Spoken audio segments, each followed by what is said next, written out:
Hey yo, hey yo, hey yo, hey yo. Bienvenue à tous dans ce nouveau numéro de Revue Véritable. Vous connaissez Revue Véritable, des revues d'albums, classiques, moins classiques. Mais l'idée c'est d'échanger, de discuter sur des projets qui nous ont marqués, qui ont marqué l'histoire de ce mouvement, tu vois.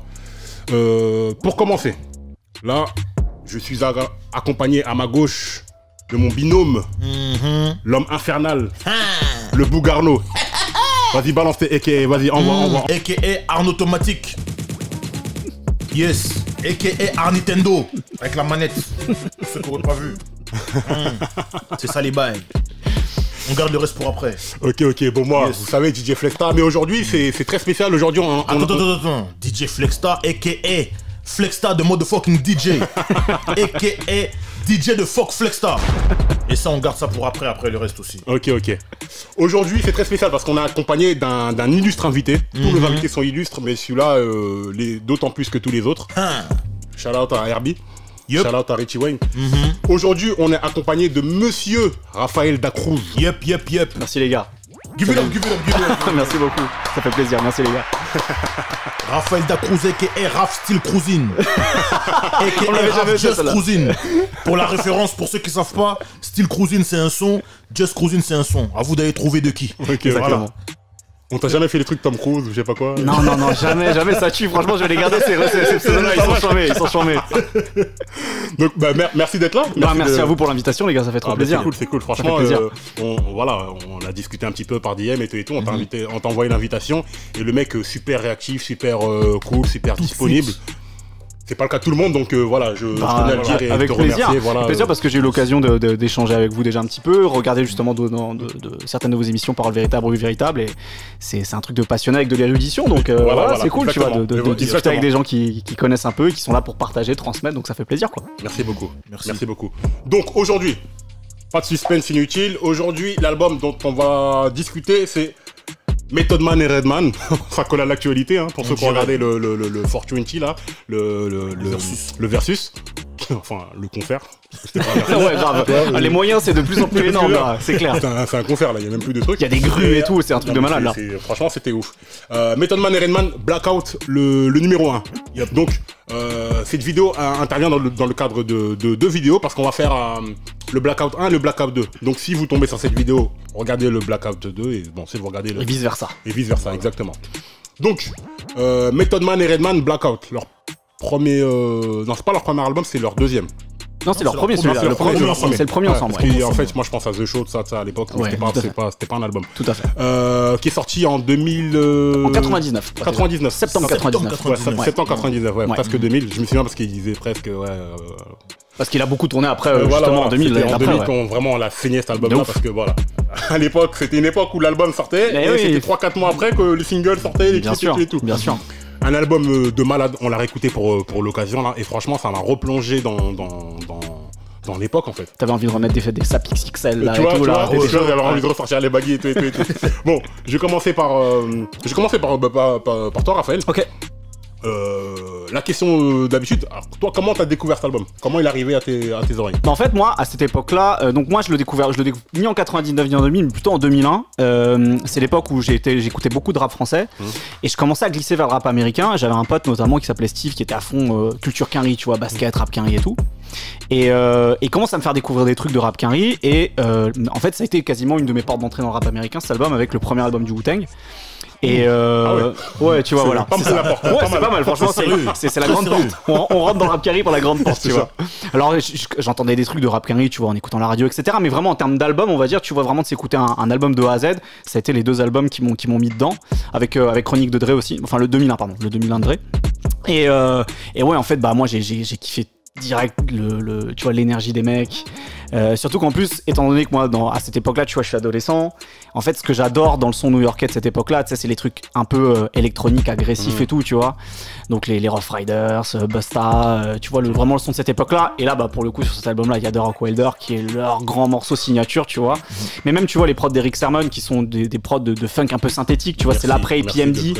Tu vois, bah ouais, bah, il fait quoi, 85% des prods de l'album. Et en fait, moi c'est ce son un peu minimaliste, très agressif qui me fait tomber tomber dedans, tu vois, qui me fait kiffer le truc. Donc voilà, je le découvre comme ça à l'adolescence, quoi, au début où je me mets vraiment au rap carry. Puis tu sais, c'est l'énergie des mecs, puis surtout Redman, mais tu vois, le sens un peu de l'autodérision, tu vois, il y a de l'humour chez eux, tu vois. Ouais. Et c'est ça en fait qui me fait tomber dedans. Donc voilà, et puis c'est un album qui m'a accompagné année après année. Je redécouvre ensuite au fur et à mesure la discographie des mecs et c'est un point pivot dans mon parcours d'auditeur, quoi. Mais encore aujourd'hui, je peux me le remettre. C'est pas, tu vois, je vais pas dire que je connais les paroles par cœur, mais tu sais, les placements de flow, ce genre de trucs, tu vois, tellement je l'ai écouté, je suis capable de faire du yaourt, tu vois, sur les trucs, quoi. Et en termes de flow, on est servi. Hein. Ouais, de ouf, de ouf. En termes de flow, bien sûr. C'est de la performance. En fait, après, effectivement, en découvrant, tu vois, en lisant des trucs, je découvre qu'ils font cet album pendant la fameuse tournée Hard Knock Live Tour, donc avec Jay-Z, DMX, Ja Rule, etc. Et d'ailleurs, on l'entend sur l'album, il y a beaucoup d'interludes qui viennent justement de cette tournée, et tu sens que c'est ça, tu sens que c'est l'énergie, tu sens que c'est la performance.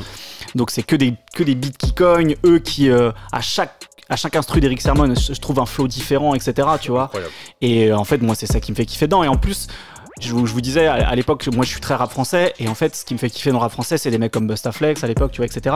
Shout out to Busta Flex. Bah, bien sûr. Yup. Et tu vois, c'est ça, en fait, c'est ce truc de performance, de toujours aller chercher la syllabe qui va traîner un peu plus loin, tu vois, pour rebondir sur le beat et tout, tu vois. Et eux, c'est vraiment ça, quoi. Donc, ouais, moi, à l'époque là, à cette époque, c'est vraiment un album hyper important pour moi, encore jusqu'à aujourd'hui, quoi. C'est ouf. Magnifique, Ouais. magnifique. Ok, bah, même question pour toi, le Bougarno. Comment t'as découvert cet album? Comment il arrive à tes oreilles? L'album, en vrai, je l'ai écouté après la BO de How High. D'accord. Tu vois. Qui sort en 2000. Qui sort en 2001. 2001. 2001 ou 2001. 2002. Tu parles de ça? Ouais, Ah c'est ouais. exactement de ça dont on parle. Ouais. C'est exactement de ça dont on parle. Il manque juste les porte-clés, sinon on a tout. Ok. Ouais. J'avais le film, carrément, je l'avais même pas vu, How High, mais la BO, je l'avais. Ouais. Et c'est ouf, j'aimais hein. bien la BO, etc. Et Rock Wilder, tout, c'est rentré chez tout le monde. Bah oui. Il y a personne qui peut dire le contraire. Mais j'ai connu cet album-là, en fait, en voyant le clip de You. J'ai dit non, ça veut dire il y a un album, il y a un truc, il faut que j'aille chercher, il faut que j'aille voir un peu. Et c'est là où j'ai eu l'album, et choc. Parce que en plus le truc c'est quoi? C'est qu'il y avait des morceaux dans l'album, surtout un que j'avais déjà écouté dans une compile, c'était Hip Hop Soul Party 6 de DJ Abdel et Cut Killer. C'était Four Seasons, le son avec LL Cool J et Ja Rule. J'ai écouté ça, Erick Sermon dans la prod, hein. J'ai écouté ça. J'ai dit, mais je sais que c'est Method Man, Redman et tout, mais c'est dans quoi? C'est dans quel album? C'est dans quel mixtape? C'est dans quel... Et quand j'ai l'album, j'entends ça, je dis, ah ouais. Donc c'est ça en vrai. Et non, en flow, t'es servi. Ouais. Les mecs, c'est des fous. Sachant que l'album, il s'appelle Blackout, mais à la base, il devait s'appeler America's Most Blunted. Ok. Pour les blunts, tu vois. Most Wanted, Most Blunted. Tu connais. C'est ouf. Non, mais c'est vraiment des fous. Et c'est une expression qui reprennent d'ailleurs dans des morceaux, tu les entends dire ça, justement. Ouais. Et en plus, le truc qui est fou, c'est que moi je rentre là-dedans en 2001, 2002. Et le premier concert que je fais, c'est Lauryn Hill en 2005. Le deuxième concert que je fais, c'est eux. À l'Élysée-Montmartre, non? À l'Élysée-Montmartre, ouais. C'est n'importe quoi. Il n'y avait pas Youssoupha en première partie? Je sais plus. Moi, la première partie, j'y vais plus. Depuis que les premières parties, depuis que les artistes se trouvent dans le gueule arrivent en retard, des fois les premières parties, j'y vais pas. Mais là, ce jour-là, carrément, on est arrivé en retard aussi parce qu'on avait fait un autre truc et tout. Et à la base, il y avait un mec qui avait une place et on a acheté des places à la sauvette avant et tout. On est tous rentrés. Mais c'est le concert le plus fou que j'ai fait de ma vie. C'est des fous. Ouais, je devais y être, mais j'ai pas pu y aller. C'est des fous. Mec, c'est des fous. C'est-à-dire, Redman, il arrive, même pas 2 minutes, il sort dans le public. Ah non, mais c'est n'importe quoi. Method Man, il a fait un salto, il est tombé sur nous. Est-ce que tu vois ce que je veux dire? Il est tombé sur nous, il y a des gens, ils étaient là, mais toi, ils ont voulu attraper la jambe, d'autres ils voulaient prendre la chaussure. C'était n'importe quoi. Mais c'est, tu vois, le n'importe quoi que t'entends dans leurs albums. Dans le concert, c'était ça. C'est n'importe quoi. Enfin, oh non, c'est n'importe quoi. Après, c'est juste, ils se sont calmés après un moment, parce que c'était la période où ODB était décédé. Ouais. Et pour lui rendre hommage, ils sont un peu, voilà, ils sont calmés un peu après, vers la fin du concert. Mais sinon, dès le début, c'était n'importe quoi. Ils buvaient, ils fumaient, ils partageaient avec le public. Ouais. Rendez mon blunt après.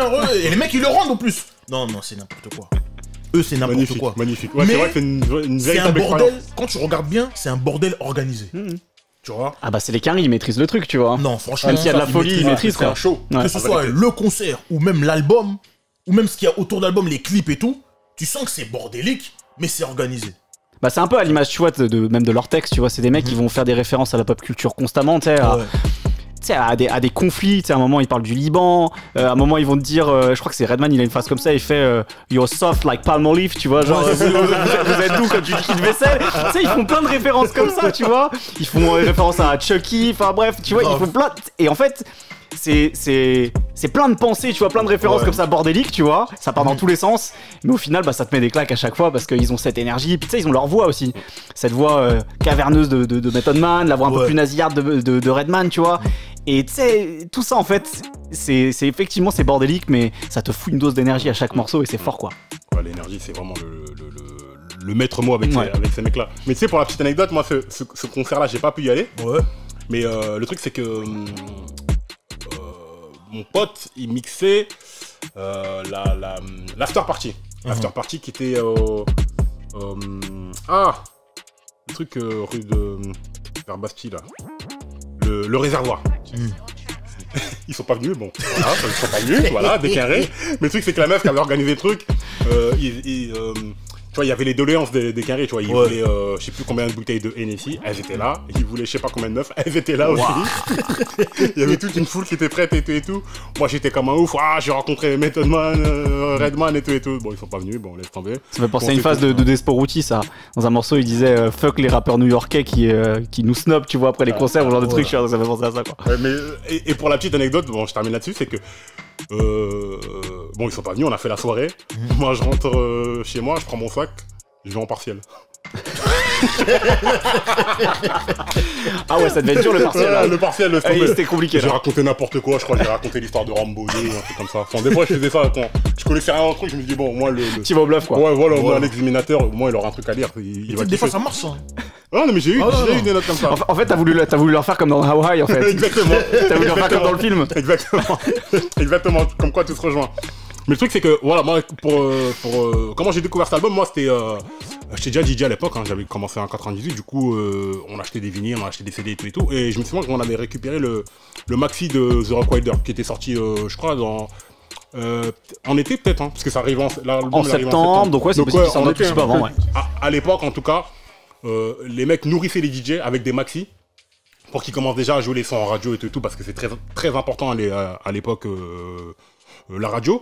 Et du coup on avait écouté, on savait, moi il y avait déjà le morceau The Show de Method Man et Redman, Look up in the sky, it's a bird, it's a plane, tout ça, voilà, ça c'est le morceau que j'ai.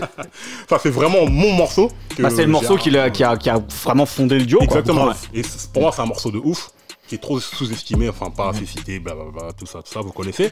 Et du coup on attendait l'album, et dès qu'il est sorti, le truc c'est qu'à l'époque on essaie d'avoir les trucs dès qu'il sortait, donc dès qu'il est sorti, je crois qu'on avait été à la Fnac ou à Virgin, Virgin Megastore sur les champs, et on avait écouté, et tout de suite, le truc que j'ai kiffé avec cet album là, c'est que tout de suite ça te met dans le truc. Bien sûr. Surtout que moi c'est individuellement 2 rappeurs qui sont dans mon top 5, et pour moi c'est les 2, ils sont dans le top 3 de mes meilleures voix.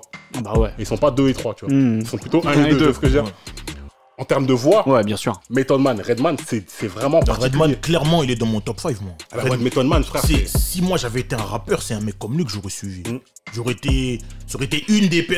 Tu prends qui, de quoi? Par exemple, si tu veux, vas-y, le meilleur footballeur du monde, ce serait quoi? La vitesse de Ronaldo, le pied gauche de Messi, la précision de Beckham, machin. La folie de Redman, c'est moi. En vrai, quand t'entends Arnie Tendo en automatique, c'est lui, en vérité. C'est lui. Non, Redman, clairement, c'est une légende. Dans toutes les vidéos, je vais le dire. On a fait une interview de Bustaflex, un big up à lui encore une fois. C'est ce que je lui disais, c'est que moi je vois le Redman en lui, tu vois ce que je veux dire. Lui-même, ce que j'aime bien avec lui, c'est que il avouait. Il est toujours transparent sur ses références. Parce que t'as des mecs qui font les mythos, tu vois ce que je veux dire. Frère, on voit que tu sais de faire du Snoop. Non, je fais pas du Snoop, moi je suis un mec de... on le voit. Là c'est évident, et au niveau de l'énergie, au niveau de l'élocution, parce que Redman, comme Bustaflex, hein, c'est les mecs, ils ont du flow et tout. Tu comprends tout. Bien sûr.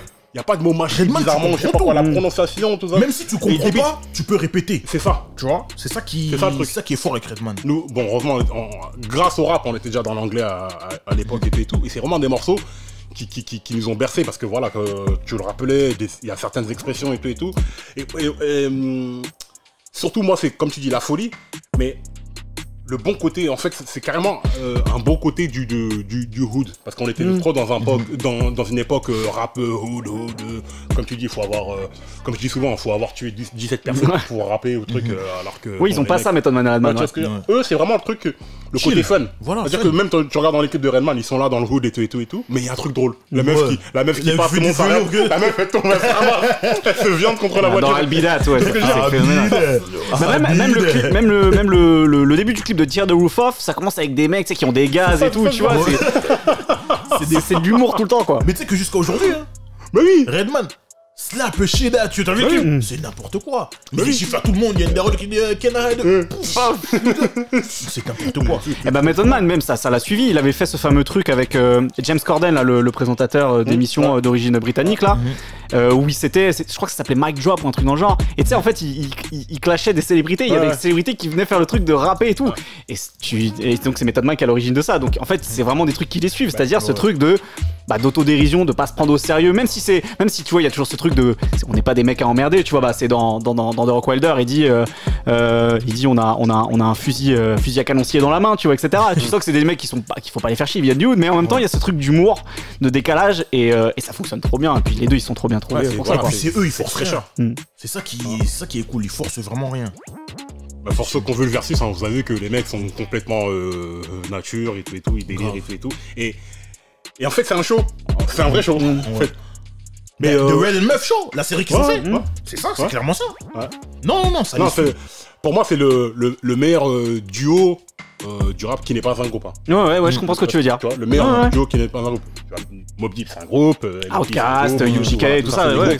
Mais le meilleur duo qui font les meilleurs albums les meilleurs albums collaboratifs, c'est ça, ouais. Franchement, ils sont pour moi ils sont dans le top 3 des meilleurs albums collaboratifs. Sachant qu'en plus ils ont leur carrière solo aussi. Faut rappeler que l'album là ils sont en septembre 99, un an avant, c'est-à-dire en novembre 98, Method Man il sort Tikal 2000. The Prequel. Tikal 2000 c'est Judgment Day. C'est pas The Prequel, il sort en 2004. 2004, Tikal qui sort en... Très bon album. Ouais. Très bon album. Et juste avant, pour Redman, décembre 98, il sort Dog Danem. Dog Danem 2000, tu vois. Très bon album. Non mais, de toute façon, c'est... Redman, pour moi, c'est zéro défaite. En termes d'albums, ces albums ils sont tous magnifiques. Moi Redman c'est mon boug. Ça veut dire dans mon top 5 des MC, Redman il est dedans. On est d'accord. Redman il est dedans. C'est Redman, quand même. On est d'accord. Jersey. Oui, vraiment. Voilà, tu vois, tu représentes. Merci Raph. Ça n'existe plus ça. Ça n'existe plus. Pas merci Jay-Z. Ils étaient bien les Nets. Non, New Jersey c'était très bien. En plus, Kevin Durant s'est encore blessé, donc je pense que le titre c'est mort pour Brooklyn. Le titre va rester à Los Angeles. Enfin, bref. Non, mais après, eux, dans leur univers, bon, c'est beaucoup la fumette. Bien sûr. Je veux dire, l'album il commence, les premiers mots rappés une fois qu'on passe l'intro, sur le morceau Blackout, c'est Redman qui commence. It's funk dog where the weed at, bitch. Bon voilà, t'es dans le truc, tu vois, tu sais. Et un truc que tu dis souvent, c'est que ces mecs-là ont sauvé Def Jam. Merci. Parce que Def Jam, ils étaient dans une 2000, c'est eux. Ils étaient dans une période un petit peu. Eux, Jay-Z, DMX. DMX en 98 et ce qui est fou, c'est que même à la période où effectivement au milieu des années 90, Def Jam c'est un peu moins ça en termes d'impact sur la culture quoi. Redman il est toujours là quoi. Et Method Man il est toujours là. Tu vois, c'est les deux mecs qui sont signés en termes d'image, tu sais les featuring qu'ils font. Enfin, il faut quand même se rappeler effectivement avant qu'ils sortent cet album là. Method Man c'est le seul invité sur Ready to Die. Ils sont invités sur l'album en Live on Me, c'est ce que j'allais dire. En fait, tu sais, ils commencent à être vraiment partout. C'est des mecs bankable, tu vois, pour inviter sur ton album si tu veux de featuring. Il y a aussi sur tous les albums solo des membres du Wu-Tang. Bien sûr, absolument. Tu vois. Ouais, tout à fait, ouais. Tous les albums solo qui sortent entre 94 et 97. Ouais, tous les albums qui sortent entre Hunter ZD6 et Wu-Tang Forever. Method il est sur tous les albums. Il fait le refrain d'Ice Cream, il fait un couplet phénoménal sur Shadowboxing de Jezza, tu vois. Le mec en fait il performe tout le temps, il est tout le temps trop fort. Ice Cream il voulait placer un couplet. C'est Risa qui a dit non. Laisse les gars et puis c'est le son où on intronise Capadonna. Ouais. Exact. Mais c'est un autre sujet. Capadonna, laisse tomber. Non mais donc oui, pour dire ce que tu disais sur Def Jam, hyper important quoi. le truc, c'est qu'on se rend pas compte aujourd'hui parce qu'il y en a beaucoup pour qui Method Man c'est juste l'avocat dans Power. Alors que Method Man. Ou Cheese Wackstaff dans The Wire. Tu vois ce que je veux dire? Mais Method Man, c'est tellement. Mais c'était le rappeur emblématique. Je sais pas c'est qui le rappeur numéro 1. On va dire un Drake. C'était lui. Même les meufs, tout le monde qui fait Method Man. En fait, il y a personne qui n'aime pas Method Man. Method Man, tout le monde. Sa gestuelle, son univers, son énergie, son flow, sa voix. Même dans les clips de R&B et tout, dès qu'il faut prendre un beau gosse. Ils vont chercher Method Man. Bah oui, Alicia Keys, il est dans le clip If I Ain't Got You d'Alicia Keys, c'est lui qui joue justement son copain et tout, ouais, bien sûr. Mais il est même dans des films. 187. C'est lui qui plante le prof. C'est celui qui plante Samuel. J'ai vu un film il y a pas très longtemps de Zach Braff, c'est un mec qui jouait dans une série qui s'appelait Scrubs. Le blanc, le héros principal avec justement son pote Turk là. Et donc j'ai vu le premier film donc, qui sort en 2004 et Method Man, en fait je savais même pas, et je vois Method Man dedans, tu vois, qui a un mini rôle, tu vois, je fais. Mais quand même. Ouf. En fait le mec, effectivement sur cette période entre la fin des années 90 et le début des années 2000, Method Man, c'est une pop star en fait. C'est une pop star au sens culture pop générale. C'est ça que dit Drake. C'est ça, il est dans tout. Là, on a dit quoi? On a dit, il est dans la musique, il est dans les featuring, il est dans des séries. Non, dans des films, on a dit. Séries, il est dans Oz. Il est dans Oz, il est dans The Wire. Après, il est dans The Wire, il a un rôle hyper important dans The Wire et il est crédible en plus, tu vois. Pas dans des séries de merde. Et après, d'ailleurs, David Simon, il va le garder dans toutes les séries qu'il va faire derrière, quasiment, quoi. Puisqu'il est dans The Deuce, la série qui se passe dans les années 80, là, dans New York, avec il joue un Mac avec une perme incroyable et tout. Et il est sérieux, tu vois, enfin, il est crédible, quoi. Method Man, c'est vraiment un bête d'acteur, quoi. Il est dans Belly. On a fait le live dans Belly. Bien sûr. C'est à la même époque en plus. Exactement. 99-2000. Non, c'est. Bon bref, ça c'était pour redonner son importance et recontextualiser le Method Man qui il était, qui il représentait. Et Redman tout autant, hein, parce que quand tu penses à Dirty Christina Aguilera, ce genre de truc, le remix de Let's Get This Party Started de Pink, le mec en fait il est aussi punkable que Method Man, il a le moins côté peut-être cinéma etc et grand écran ou petit écran, mais le mec il est invité par des figures d'art. Parce que en fait on sent que déjà, j'imagine, hein, je me mets à la place d'une rockstar, une pop star de l'époque, tu sais que Redman c'est un mec cool, tu sais qu'il a sa street crédibilité, avec lui tu seras en sécurité et que tu vas fumer de la bonne. Tu vois ce que je veux dire? Du coup, ouais, tout le monde voulait être avec lui, j'imagine les soirées, les machins et tout. Mais alors là je suis en train de feuilleter le livret. À l'époque des CD, bon. Nous on est des collectionneurs, nous voilà, le CD. Le truc, le livret déjà, bon, le truc c'est un parchemin, le machin. Tu vois ce que je veux dire? Déjà le truc il est énorme. Et en fait, c'est là toute l'importance d'acheter des CD, parce que là tu vois, t'as un livret, tu découvres l'univers des gars en fait. T'as des photos, l'artworking qui est magnifique, ça transpire le hip-hop. Là, tu sens même, t'as même l'odeur un peu de la weed qui sont en train de fumer. T'as les différentes informations. Bon, là t'as pas forcément les textes, mais des fois t'as les textes. Et le truc que Def Jam ils aimaient bien faire, hein, on l'a fait quand Rock a fait là, calendrier des prochaines sorties. Tu vois, ça aide un petit peu rétrospectivement à regarder comment les mecs s'est projetés, comment les mecs voyaient leur avenir et tout. Et ça c'est super intéressant, tu vois. T'as le EPMD, le Slick Rick, qui est jamais sorti, le Slick Rick. Bon, Ja Rule, Memphis Bleak, Backstage, Benny Siegel, Montel Jordan, DJ Clue, blablabla. Mais tu vois, magnifique.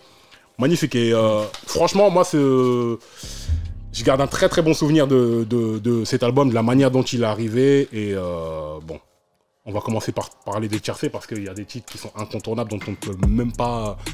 On ne peut pas évoquer Method Man et Redman sans évoquer ces titres. Bien sûr. Mais juste avant le tiercé, moi, par rapport à cet album-là, il y a des sons de cette époque-là que j'ai connus avant que l'album y sorte. Notamment Symphony 2000. Mais oui, DPMD, bien sûr. Quand ils ont envoyé ça, mais c'est des problèmes. Oh là là là. C'est trop, c'est des problèmes ce son-là. Et le son aussi dans l'album de LL Cool J. 431. Mais non. Incroyable, tous les couplets sont fous. C'est des problèmes. Tous les couplets sont fous. Voilà, tu sais pas qui dit qui est meilleur. Mais même le clip, il est fou. Ouais, le clip est fou. Method Man. C'est trop. Mais c'est n'importe quoi. La créativité des mecs. Ouais. Et c'est même pas leur Redman en chapelier fou là. C'est même pas leur clip, c'est le clip de LL Cool J à la base. Mais c'est n'importe quoi. Non, mais ce clip, il est trop vénère. Il y avait du budget. Mais c'est ce qu'on disait justement sur l'impact de Method Man et Redman. Effectivement, tu penses à ces apparitions-là et c'est fou, quoi. Sur le remix de Simon Says de Pharoah Monch. À chaque fois, les mecs, en fait, tu sais, tu les invites en duo et tu sais que les mecs, ils vont tout casser, tu vois. Mais c'est des problèmes. Ouais. C'est des problèmes. Ce remix-là, il y a que pour moi Cannibus qui est en dessous. Sinon, comment ça s'appelle, Lady Luck. Ouais. Elle est très violente. Non, mais c'est. Comment elle rentre? Elle est très violente, Lady Luck. Non, mais sinon... On fera un truc sur les rappeurs, les rappeuses. Parce qu'il y en a trop qu'on oublie et qu'on marqué Ouais, qui ont eu des moments de fulgurance comme ça et... Qu'on marqué une Bah époque. sur Symphony 2000 là. C'est elle qui En plus termine. dans le clip, elle fait Carrie et tout là. C'est incroyable. C'est elle qui termine. Ouais. Mais Method Man et Redman, hein. Tout le monde le dit. Hein. C'est méga. En concert, ne me mettez jamais après eux. Non, c'est pas la peine. On veut jamais passer après eux. C'est pas la peine, c'est pas la peine. C'est pour ça que la plupart des temps, quand ils faisaient des festivals, des trucs comme ça, ils commençaient. Et les gens. Enfin, non, ils terminaient, pardon. Ouais. Mais les gens ne voulaient pas passer derrière eux Non, parce tu que peux c'était pas. compliqué. Tu peux pas. C'est T'arrives impossible. derrière En vrai, eux, tu tu fais vas comment? chanter, ouais. C'est trop intense, c'est trop en fait. Ouais, il y a trop d'énergie. Tu peux pas. Il y a trop d'énergie. Franchement, dans la même veine, il y a que du Busta Rhymes qui peut t'asseoir à leur table, quoi. En termes Et Busta d'énergie. Rhymes ne saute pas dans le public. Hein. Ouais. C'est ça le plus Mais fou. non, mais. Mais lui, il a En même pas temps, si besoin. Busta Rhymes il saute Il a dans le pas public, besoin. il tue 3 personnes. Oh, C'est vrai que depuis quelques années, c'est compliqué là. Et, c'est compliqué. attention, là il s'est remis au fitness un peu. Ouais. Là il a. Ah, mais. Il a réduit un peu. Ouais, mais son cou, là, il reste le truc. Non, Enfin, ça bref, peut changer. Ça peut changer. c'est ça l'explication de sa voix, peut-être. Mais du coup, bon. Tier C. Tiercé. Tier C. Raph, ton tier C. Bon bah alors numéro 1 de Rock Wilder. C'est un morceau révolutionnaire à l'époque. C'est Rock Wilder qui devient le producteur Bankable qui va devenir avec ce son justement hyper synthétique, hyper agressif. Cette manière de faire des beats où en plus les hi-hats ils font pas mais ils font tu vois, donc ça te fait bouger la tête systématiquement. Donc de Rock Wilder. Et puis en plus c'est un single mais c'est un morceau sans refrain. Enfin tu sais c'est juste des Ouais. mecs qui rappent quoi. En vérité, c'est un. Et même en vérité, l'intro. c'est une anomalie, Mais carrément. ouais non mais c'est Même ça. l'intro. C'est un accident ce morceau. C'est pas possible. C'est ça. T'as besoin d'être dans un sous-marin, Oh tu my vois. God. Le sonore d'un sous-marin, quoi. Bref, dans Rock Wilder, c'est indémodable. C'est un classique de fou, quoi.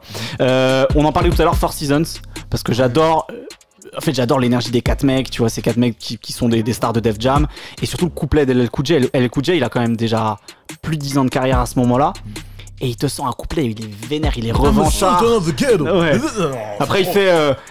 J'arriverai pas à la faire en anglais. Il fait je vois vos grimaces comme si vous bouviez de la Guinness quand vous voyez que je suis pas terminé et tout. Tu vois, il a des phases comme ça tue, tu vois. Même la fin, quand il dit get loose, Get loose. pledge one, pledge one, pledge de one, ouf. pledge one, pledge one. Et en 3, j'ai envie de mettre 1-2-1-2. Qui est pour le coup pas une prod d'Eric Sermon, une prod de DJ Scratch, qui est justement était leur DJ là pendant le versus. Producteur très très important, j'adore DJ Scratch moi. Et j'adore aussi l'énergie de ce morceau, tu sais, musicalement il se passe pas grand chose, tu vois, c'est juste 3 notes, tu vois, mais c'est l'énergie du morceau aussi, tu vois, puis il y a ce passe entre les deux. Bref, voilà, c'est là si je dois faire un tier CHO, tu vois, en voyant la tracklist, ce serait ça. Mais après, c'est ça qui est beau avec les tiers C, c'est que ça évolue. Quand tu es en train de Bien prendre un sûr. truc, c'est qu'il y a 10 ans, c'était 3 autres sons, et dans 10 ans, ça sera peut-être 3 autres, Bien et sûr. tout. Je pense que Ou dans Rock 10 jours. Wilder, Dans ça- Rock Wilder, ça sera bougera toujours pas. un. Ça bougera jamais. C'est clair. Ça bougera jamais. Et vous alors c'est quoi votre tier C? Je vais faire le mien, je vais te laisser terminer ensuite. Yup. Comme tu dis, t'as Rock Wilder. Le truc de ce morceau-là, c'est une anomalie. C'est un morceau qui jamais il doit avoir ce succès-là. Il fait même pas 3 minutes. Il n'y a pas de refrain. Il y a une intro super longue. Le beat, il est électronique, bizarre et tout. Mais quel hommage! C'est Rock Wilder qui fait le son. Le son, il s'appelle Da Rock Wilder. C'est-à-dire que ça À la base, ça devait s'appeler Sucker MC, ça devait être un autre hommage du coup à Rod DMC, tu vois. Donc c'est marrant que eux, finalement, ils le transforment en hommage au producteur. quoi. Et comme tu dis, c'est un son. Alors c'est 99. On est très encore sur le Mobb Deep, sur les trucs avec les samples et tout. Et là, on a un son carrément électronique et tout. Et en fait, carrément, cet album-là, c'est un album qui nous a ramené dans les années 2000. Tu vois ce que je veux dire? Ouais, Genre, complètement. sur un son un peu plus électronique, un petit peu plus léger. Et le truc, c'est quoi? C'est que peu importe en fait le type d'instru de MC qui kick, ça fait un bon morceau. De ouf. Et c'est un morceau en soirée. T'es n'importe quel DJ. De toute façon, ça c'est le morceau qu'il fallait balancer à 3h du matin. Quand le club il était vraiment chaud et tout, tu le balançais avant, c'était. Mais quand tu balançais ça, la soirée elle faisait ça. Ouais, bien sûr. Et le truc c'est que la manière dont tu finis, tu peux pas. C'est un truc de stade en fait, tu vois, c'est un truc, tu sais, les gens ils peuvent chanter ça comme des hooligans quoi. C'est un truc, a cappella, tout le monde chante dans le public et tu peux balancer n'importe quoi derrière et tu sais que c'est bon, t'as réussi ta soirée, je sais ce que je veux dire. Ça c'est une petite astuce de DJ. Mais je crois que c'était DJ Gel à l'époque, quand il avait sorti une compilation vers 2002-2003 par là, c'était dans Groove Magazine justement, il lui avait demandé c'est quoi tes armes secrètes, tu vois, les morceaux que tu sors à chaque fois et il avait cité Rock Wilder justement. Parce que c'était incroyable. Tu mettais ça, c'est bon. C'est bon, le DJ est magnifique, c'est bon. Moi, c'est le premier son. Le premier son, dès que... Blackout. Ah ouais. En fait, le truc, c'est que j'avais acheté le maxi. Donc, après, moi, j'avais été à Virgin. Je vois, attends, laisse-moi écouter. Et j'écoute l'intro, après, j'écoute ça. Oh, tout de suite. L'importance d'écouter un album. De pas d'écouter que le son. Parce que... Il t'a eu comme ça, on écoute. Il t'a eu parce que t'écoutais l'album. C'est-à-dire, t'as écouté l'intro, dès que l'intro s'est terminée. Exactement. On t'envoie ça. Mais non, mais là, ça a trop d'impact. Je l'achète. On l'a acheté. Parce que bon, je sais qu'il y a d'autres potes qui l'ont pas forcément acheté, mais bon. Ils trouvaient d'autres moyens de se procurer les CD. On ne dira aucun nom. Exactement. Et j'ai envie de mettre Big Dogs, mais je vais dire 1, 2, 1, 2 aussi parce que. Ouais, Big Dog, c'est un bonus track. Déjà, les bonus tracks, ils viennent d'autres albums, et en fait, ils défoncent aussi, tu vois. C'est ça aussi. C'est ça le problème de ce type d'album-là. Mais 1, 2, 1, 2, ce que j'aime bien, c'est que c'est vraiment ce truc de MC. 1, 2, 1, 2, 1, 2. 1, 2, 1, 2. Tu vois, c'est le microphone. Say fuck me, I'ma say fuck you. Tout simplement. C'est ouf. Et on l'a vu dans le versus hier quand ils l'ont fait. C'est efficace, c'est simple. Et moi, je kiffe ça. Il y a une alchimie. En fait, ça ment pas. Quand les mecs ils sont connectés, ça ment pas. Et en plus, voilà, il y a tout. Il y a du flow, des phases, des références, des trucs drôles. De l'humour, voilà. Et le refrain, il est vraiment catchy, simple. Et pour mon tiercé, voilà, ce serait celui-là aujourd'hui. Ce serait celui-là aujourd'hui. La semaine prochaine, peut-être que tu me rappelles, je vais t'en sortir un autre, mais voilà. À toi. Rock Wilder. On va rester dans la même veine. Bah, évidemment. Celui qui ne le dit pas, il est bizarre. On parlait d'alchimie, tu regardes le clip, il y a des images qui sont saisissantes. Les mecs, ils sont connectés avec des costes. Tu vois ce que je veux dire ou pas? C'est sérieux. Non, mais ça veut tout dire. C'est une image. Non, mais les chorégraphies, il y a une synchronisation, il y a un truc. Ils ont un délire. Et les mecs, ils forcent pas. Il n'y a pas un qui force pour rentrer dans l'univers de l'autre. Non, ils sont connectés. Et non, Rock Wilder, incroyable. Son électronique. Et même, 99, t'as ça. Mais on va pas dire la suite. Mais un des exploits de Rock Wilder la même année, Do It Again. Ben oui. Bien sûr. Un trop long aussi. Mais oui. Mais c'est trop. Et un morceau qui est bizarre parce que c'est un morceau qui tourne sur. C'est une instru qui tourne sur 3 mesures au lieu ou 5 mesures, je sais plus. C'est pas un nombre pair, tu vois. Donc déjà, tu vois que Jay-Z il a cherché ce truc-là. Tu vois un peu le génie du mec, tu vois. Ouais. Et tu sais, on parlait, tu vois, de structure bizarre avec de Rock Wilder, qui a un morceau sur refrain aussi. Là, t'as un truc, c'est pas un nombre pair de mesures, tu vois. C'est trop bizarre. Enfin, Rock Wilder, quoi. Bon, question. On va entre parenthèses. Je fais. Entre parenthèses dans Do It Again. Ouais. Billy ou Jay? Oh putain, c'est dur. C'est la question de ouf. C'est pas un piège. Laisse tomber à chaque fois. Jay quand même. Merci. Jay. Mais Bini est magnifique dessus. Vous avez entendu Raphaël Dacruz, il a dit dans Do It Again, c'est Jay-Z qui a gagné entre Jay-Z et Benny Siegel. Oh Dieu, Jewelry, tu vois, je sais pas. Benny Siegel. Whole squad getting it down like this. Whole squad got around the Chris. Whole squad got. Je vais te répondre juste avec une seule phrase. Make never sleep in the club. Je vais te répondre avec une seule phrase. He's alright, but he's not real. Jay-Z is not real. Non mais, tu vois ça. Il peut se le permettre si Benny il ouvre pas le chemin. C'est sûr. C'est sûr. Il l'a mis dans un fauteuil. C'est sûr. Benny l'a débroussé. Mais c'est l'ouvreur. Les deux à cette époque-là, ils se tirent la bourre, tu vois. Et tu sens que ça fait du bien à Jay-Z d'avoir les mecs de Philly avec lui, tu vois. Mais ouais, moi je suis plus Team Jay-Z sur ce morceau-là, même si Benny Siegel, respect éternel pour le mec. Il est légendaire. Mais le truc, c'est que Jay-Z, ce qu'il fait derrière, c'est qu'il montre que, bon, ok, Benny, t'as fait un bon couplet, mais je vais te montrer que j'ai ce truc. Et même dans le clip, visuellement, il y a mon gars Ghostface qui est là. Ouais. Il jette l'argent. C'est vrai. Ils sont en club. Tu vois, non, c'est sérieux.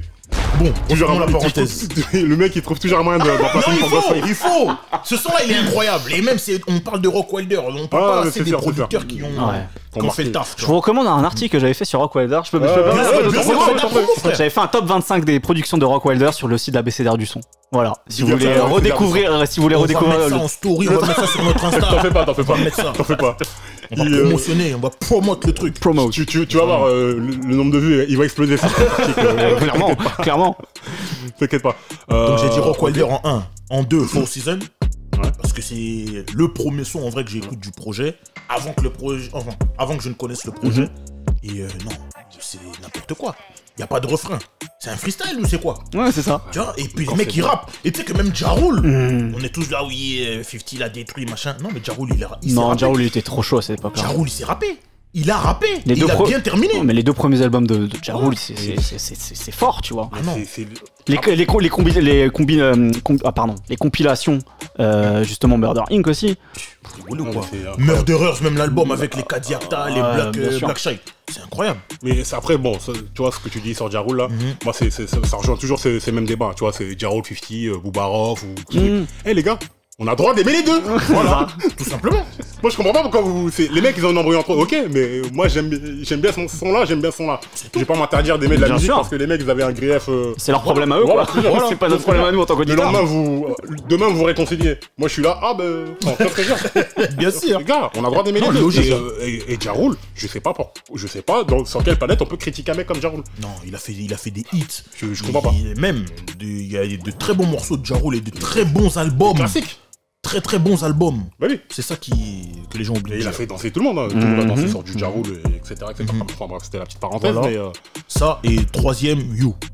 Incroyable. Ouais. Le morceau incroyable, le clip incroyable, en concert incroyable. Ouais. Et le morceau sort le 18 janvier 2000. Le jour de mon anniversaire. Donc si je dis pas ça, il y a un problème. Mon fils aussi, 18 janvier. Voilà. C'est un grand jour. January 18th. C'est très très sérieux. Il a dit ça comme si c'était December 4th exactement. Mythologique. Genre il y a un morceau et tout.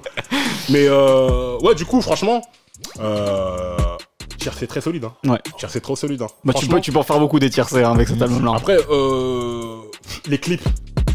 Ce serait quoi votre clip favori de. Bah, pareil de Rock Wilder. Rock Wilder, franchement. Il y a rien devant. Il y a rien devant Rock Wilder. Ce serait difficile de. You, il est très très bon le clip. Mais Rock Wilder, c'est trop. C'est trop. Ah, c'est trop. Instru électronique, machin, l'électricité, les mecs qui sont connectés avec des costes, et tout, des chorégraphies, les gros qui sont sur les côtés, machin, microphone, check, non. La Yankee Feed It. On en a parlé avec Ah, mais oui. La Yankee Feed It. Tu vois, pas la snapback. Non. La Yankee Feed It. Le Durac non attaché. C'est très très important. Ah oui, la Timberland. Bah oui. Ah bah après, attention. Redman, Muddy Waters. Ah là on est en New York shit à fond là. Ah, dans le c'est ça. Ah non, c'est New York. Ben regarde là, New York, New Jersey, tu vois ce que je veux dire. Non, il y a que moi qui suis pas dans le voilà. Non mais là Congolais, vous savez. Ça c'est un tissu soigné comme ça, tu vois, avec des petits motifs, tout ça. Un peu de végétation. Tu vois, voilà. Jus de cerise soigneusement versé. Tu vois, tu vois, ça va, la végétation n'a pas trop souffert. Non. C'est bon. Toujours. Ah, c'est cool. C'est cool. Bah écoutez les gars, moi je voulais rajouter quelque chose sur ce classique. Écoutez-le. Classique. Écoutez-le, réécoutez-le, franchement. Pour rentrer dans le hip-hop, vous voulez entendre c'est quoi du rap, des kickers, où on comprend l'univers, etc. Ça. Franchement, ça, en termes de flow, d'énergie, d'alchimie, l'alchimie de ces deux mecs-là, franchement, elle est non égalée. Non égalée à mon sens. Même des mecs qui sont des groupes, ils n'ont pas une alchimie comme les autres. Et tu sens vraiment que les mecs, ils s'aiment en fait. Tu sens qu'il y a un véritable amour entre ces deux mecs-là. Bien sûr. Et qu'ils s'aiment. Ils sont bien trouvés quoi. Ils sont bien trouvés tous les deux quoi. Si ils continuent encore à collaborer ensemble en 2021, sachant que l'album c'est un truc de dingue. C'est un truc de dingue. C'est que c'est réel, c'est sincère. Bah c'est vraiment des brothers from another mother comme ils disent. Tu vois, c'est vraiment ça. C'est que les mecs ils se sont trouvés à un moment. Blunt Brother. Blunt Brother. C'est tout. Et Redman il a annoncé hier justement dans son versus là que maintenant comme la weed elle est légalisée à New York, là il fait partie du syndicat de je sais plus quoi de la weed ou je sais des producteurs d'herbe. Non seulement les producteurs, il a déjà sa marque, mais carrément ils vont créer un espèce de syndicat. Ah ça va être un coop comme dans The Wire là. Voilà exactement. Voilà. Après les mecs, ça fait plus de 30 ans que les mecs bien sûr. Ils revendiquent cette culture et tout. Bien sûr. Donc, Non, mais de toute façon, on récupère on récolte les fruits, ça me Exactement. paraît cohérent, tu vois. classique. De toute façon, cet album-là, Rock Wilder, c'est l'image en vrai de cet album. Tu vois. Sachant que y a rien, ça ressemble à rien. Il y a rien de conventionnel. Il y a pas de refrain. Et à la base, je pense, j'avais vu une interview où Method Man, il disait qu'à la base, Redman, il voulait pas de cette prod. Non, il en voulait pas. Il voulait pas. Et du coup, en fait, Rock Wilder était vénère parce que Rock Wilder avait fait, tu vois, ma prod elle est chambée et tout. Et du coup, Rock Wilder est retourné chez lui, il a retravaillé. Ouais. Et il a balancé ça, et c'est Method Man qui a dit mais vas-y mec, on rappe dessus, et Il etc. a posé dessus tout de suite, Ouais. et Redman il a suivi, ils avaient fait 2 couplets, machin. Il a dit non, c'est trop long de couplets, on coupe, tous dans le même couplet, puis c'est bon. Et regarde, classique. Ben ouais. Tu vois, des classiques, hein, c'est toujours des concours de circonstances. Hein. Des Exactement. trucs qui sont pas prévus, machin, je suis en panne, allez hop. Tiens, Classique. voilà, c'est tout. Et regarde, plus de 20 ans après, on est là. On est là, encore on ce en morceau. discute. Et c'est un morceau qui a dû les rendre richissimes. De toute façon, tant que ce morceau-là il existera, les mecs sont riches. Hein. C'est clair. Parce que. Nombre de freestyle qu'il y a eu en radio sur ce morceau-là, aux États-Unis comme en France. Laisse Hein. tomber. Ouais. Très grave. Laisse tomber. Ok, les gars, merci beaucoup. Avec plaisir. Merci beaucoup. Merci Raph. Hein. De Bah, toute façon, on a d'autres vidéos de prévues pour la enchaîne prochaine le fois. 2. Tout ça. Nous, on va enchaîner sur Blackout 2. Donc, n'hésitez pas à liker, à commenter, à mettre le petit pouce bleu sur la vidéo. N'hésitez pas à aller réécouter l'album, hein, comme Raph vous l'a conseillé il y a quelques instants. Suivez-nous sur toutes les plateformes. Telles que Facebook, Instagram, TikTok, les plateformes d'écoute qui sont SoundCloud, Apple Podcast, Spotify, et vous pouvez nous Et retrouver Ocha sur aussi. YouTube. exactement. YouTube, tous les contenus longs et courts, Parole Véritable Podcast. On est là. Parole véritable. Peace. Yup.